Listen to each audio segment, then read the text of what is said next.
Yan mga ka-auto, para malaman natin kung sira talaga yung auxiliary fan, on nyo yung aircon ng Civic, tapos pukpukin nyo. Pag umandar yan, ibig sabihin yung fan talaga, yung fan motor talaga yung may sira. So gagamitan natin ng 10mm socket kasi yung bolt dyan sa taas ng fan, dalawa lang. Doon sa baba wala na, kakabigin lang natin yan pataas. Alisin muna natin tong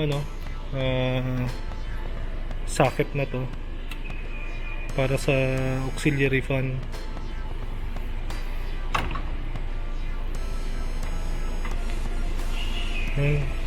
Pull mo lang, press tapos pull lang. Naalis na. Lagay nyo lang dyan. Itong isang to. Yan. Yun. Ito. Gamitan nyo lang ng extension. 10mm. Auxiliary fan ng aircon. 2 volts lang tatanggalin natin dyan. Yan. Isa. Dalawa. Yung nasa taas yan. Tapos, hugutin mo lang pataas.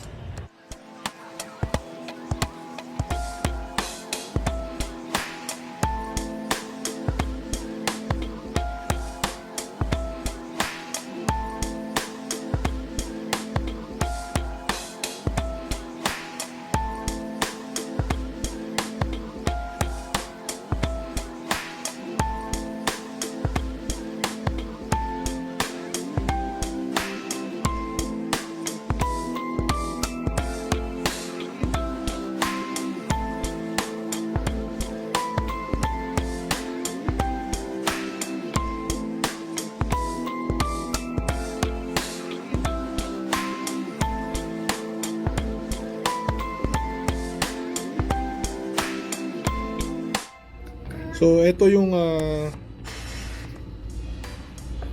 old part ng ng auxiliary fan. Ito yung bago. Cool Gear motor. Denso Corporation pa din siya. So ito yung nakuha kong bagong Denso. Yan, meron pa siyang socket dito. Bale, yung bago, itong bagong auxiliary fan, wala siyang socket ng mga ganito. Ito. So, dapat puputulin natin itong socket na to para makabit dito. Kasi halos daw karamihan ng Cool Gear na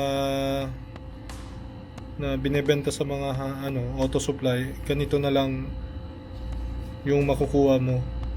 Unless makuha mo yung mga original na Honda, yung tatak. Kaya alisin ko to, tapos papalitan ko dito. Yan mga ka-auto, ibabalik lang natin yung auxiliary fan motor. So mga screws lang yan, gagamitin mo lang yung screw. Madali lang naman alisin. Kung medyo matigas yung mga screw, sprayan mo lang ng WD-40 tapos pukpukin mo ng konti para maalis talaga.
Yan mga ka-auto, binalik ko na yung auxiliary fan.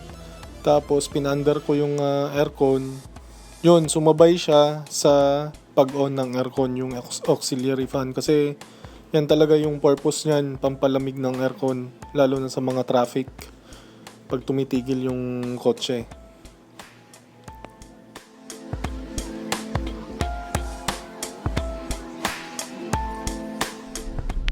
Yan mga ka-auto, sobrang lamig na ng aircon natin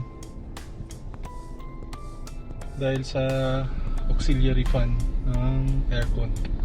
Kasi kung wala talaga yung auxiliary fan, pag mga nasa traffic ka, hindi talaga siya lalamig.